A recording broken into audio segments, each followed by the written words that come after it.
सरदामी शर्म करो, शर्म करो, शर्म करो, शर्म नहीं तो डूब मरो, डूब मरो, डूब मरो। साथियों, आप सभी में से अभी कोई छात्रों में से कोई गली गली में सरदामी चोर है, सरदामी लीग है, पेपर लीक है, सरदामी लीग है।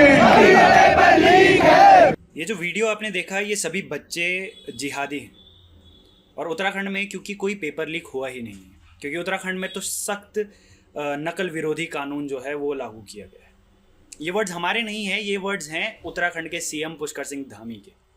युवाओं के भविष्य को अंधकार में धकेलने के लिए संगठित होकर पेपर लीक कराने के षड्यंत्र रचे जा रहे हैं।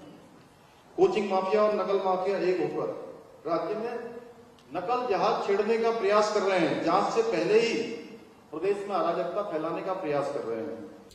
ये जो बच्चे हैं, इन बच्चों को जिहादी कह दिया गया, वो भी एक मंच से। जबकि इन बच्चों का कसूर सिर्फ इतना है कि इन्होंने वीडियो के जो पेपर है, जो 21 सितंबर को ही लीक हो गया था, जिस दिन पेपर था वो दिया। यही पेपर शुरू होने के ठीक आधे घंटे के अंदर अंदर बाहर आ गया। लेकिन इसके बाद इससे सभी ने पल्ला झाड़ना शुरू कर दिया।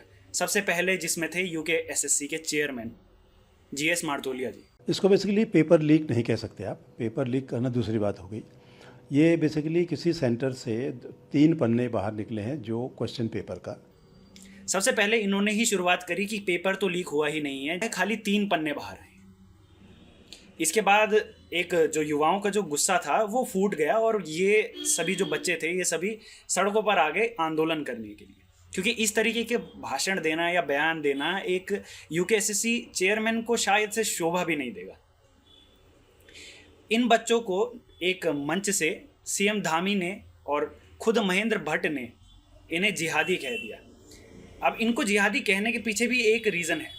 रीज़न ये है कि बीजेपी को बड़ा ऑब्सेशन है इस चीज़ से कि किस तरीके से हर एक मुद्दे में हिंदू मुसलमान का जो टॉपिक है वो छेड़ा जाए। शुरुआत इसकी हुई है एक वीडियो से जिसमें एक मुस्लिम स्टूडेंट थी। उसने ये कहा था कि हमें इतना मजबूर मत कीजिए कि उत्तराखंड को हम नेपाल जैसी हालत कर दें। इस वीडियो को इतना वायरल किया गया कि तमाम लोगों के दिमाग में एक शब्द था, वो घुस गया, वो था जिहाद।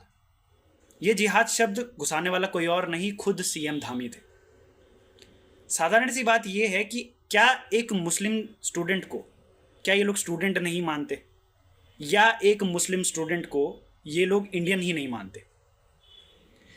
क्वेश्चन सिंपल है। इसके अलावा एक नारा और लगाया गया था आज़ादी का।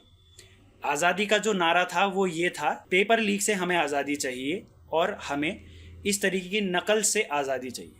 इसको मॉर्फ कर एडिट कर इस तरीके से वायरल किया गया कि जिस तरीके से JNU में नारे लगे थे कि हमें आज़ादी चाहिए, उस तरीके के नारों के तरह इसको डिफ़ाइन कर दिया गया था।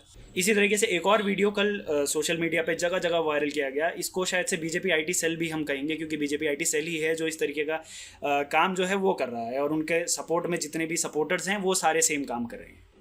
इसमें ये वायरल किया गया था कि उस लड़की ने ये कहा था कि भगवे को अपने गाँवों के अंदर घुसने ना दिया जाए। इसको इस तरीके से वायरल किया गया कि भगवे झंडे का जो है वो अपमान किया गया है।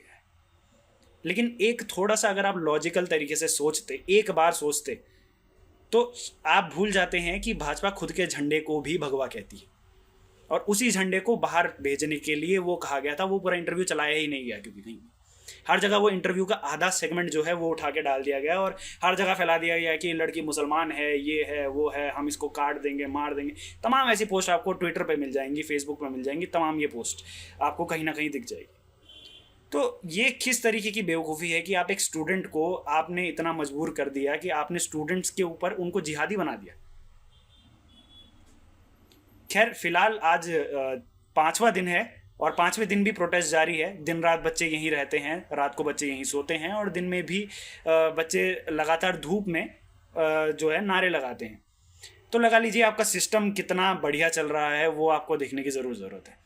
खैर, आगे क्या कुछ अपडेट होगी वो भी हम ट्राई करेंगे कि हम दोबारा से रिकॉर्ड करके आप लोग के सामने आएँ। बाकी थैंक्स फॉर वॉचिंग।